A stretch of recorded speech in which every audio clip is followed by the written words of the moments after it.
بسم الله و صلات و سلام علی رسول الله. دوستان گرامی، یک نواری کرده بودیم درباره حکم کریپتوالوتا، بیت کوین، خرید و فروشی همین اسعار پولهای الکترونی.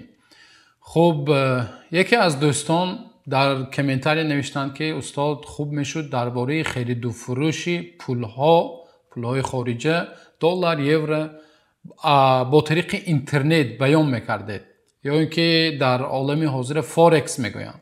حکم فارکس موافق شریعت اسلام آیا جایز است، جایز نیست؟ و انشاءالله امروز خرید و فروش پولها یا مبادله اسعار را از طریق اینترنت حکمش را بیان خواهیم کرد.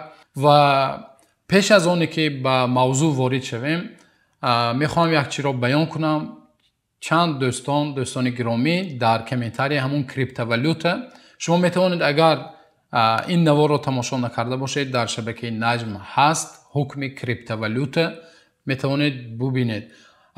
و با آنهایی که در کامنتاری نوشتند که بعضی علما اجازه دادند، علمای فلان جا یا این عالم یا فلان عالم اجازه دادند، شما از کجا فتوای حرام را گفتید یا برای چی شما فتوا میدهید حرام بودن آن را؟ دوستان گرامی، اگر نوار را خوب گوش کرده باشید، من هر سه نظرها را بیان کردم. گفتم علمایی هستند که اجازه داده هستند، علمایی هستند که توقف کردند یعنی بی‌طرف بودند، و اکثریت علما گفتیم حرام گفتند و فتوا از پیش بنده نبود. این فتوای علمای ما و شما، فتوای دانشمندا که اکثریت آنها حکم کریپتوالوتا را حرام گفتند و من بنده آن را بحث کرده برای شما بیان کردم. البته کامنتاری های شما بالای سر است، چقدر میتوانید در کامنتاری ها سوال ها باشد یا بگذار اعتراض باشد نویسید و ما به قدر توانایی، به قدر امکان کوشش میکنیم به آنها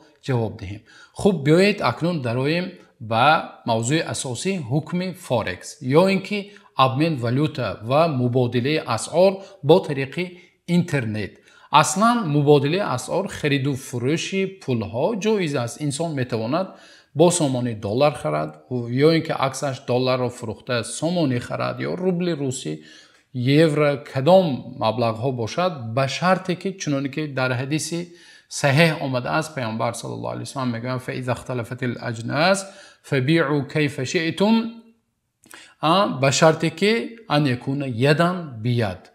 یعنی پیامبر صلی الله علیه و سلم میگویند که شما پولها رو، طلا رو یا نقره رو و هر آن پولی که هست شما میتوانید فروشید به شرطی که دست به دست باشد.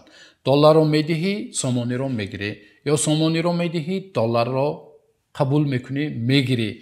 این شرط اساسی است. اما در فورکس، بازار یا بیرژه اسعار خارجی چگونه میگذرد؟ عملیه ها خرید و فروش چگونه است؟ دوستان، در بیرژه فورکس یک چند شرط های خودش را دارد. اولین شرطش این است که ما باید به میانه رو را بروکر مینامند، به میانه رو صورت حساب کشاییم.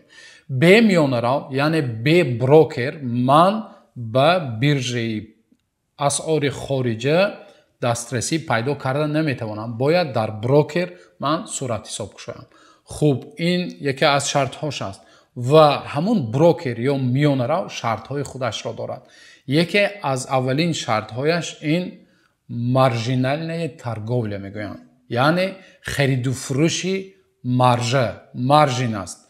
این معنای آن را دارد که همون میانه رو برای ما و شما قرض میدهد، قرضهایی که به شرط میدهد، یعنی کردیت میدهد. اگر با آسانترین عباره گوییم، کردیت میدهد برای ما و شما در حساب خودمان، در حسابی که در میانه رو میکشاییم $1000 میگذاریم، آن میانه رو برای ما و شما 100,000 میدهد، یا در همون صورت حساب ما و شما. البته ما وای 100,000 رو به دست گرفته نمیتوانیم، ولی همون $100,000 که در صورت حساب ما و شما میگذراند، ما میتوانیم در بیرژه فورکس خرید و فروشی اسعار کنیم. این اولین شرطش است که این شرط ما و شما را چیکار میکند؟ به یک کردیت، به یک ریبا برده میرساند که این موافق شریعت اسلامی حرام است. باز یکی از شرط هاش همین است که انسان وقتی خرید و فروش میکنه در یک روز 20 بار 30 بار 40 بار عملیه ها میگذراند، خرید و فروش میکند، اما همون پول هایی که خرید و فروش میشود چنانه که در خرید و فروش قرب اسعار گفتیم یدم بیاد، دست به دست شدنش در کار، در فورکس باشد دست به دست نمیشود. یعنی ما اگر دلاری خود را گذاریم یورو خریم، همون یورو را اگر خریم ما بعد 2 روز یا 3 روز گرفته میتوانیم، همون هم اگر گرفته توانیم. یعنی در فورکس این چی است؟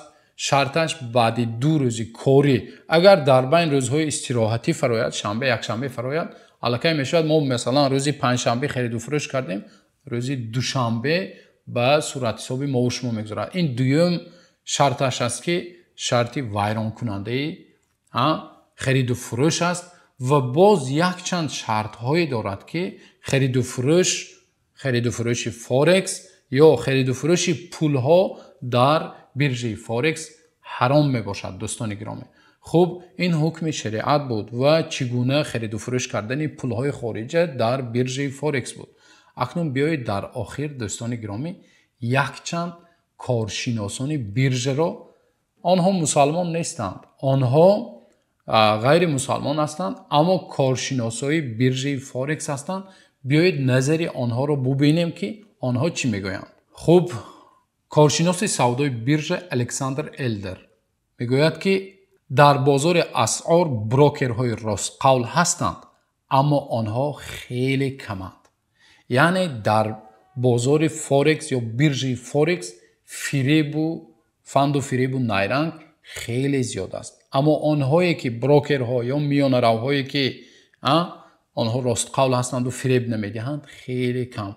این یکی از کارشناسان بازار بیرژه فورکس است. خب کارشناس دیگر استاد دانشگاه علوم اقتصادی در شهر پرم روسیه دکتر تیموفیف میگوید که فورکس فایده بازاری و اجتماعی ندارد، بلکه آن بازی قمار، لاتری گران ارزش است.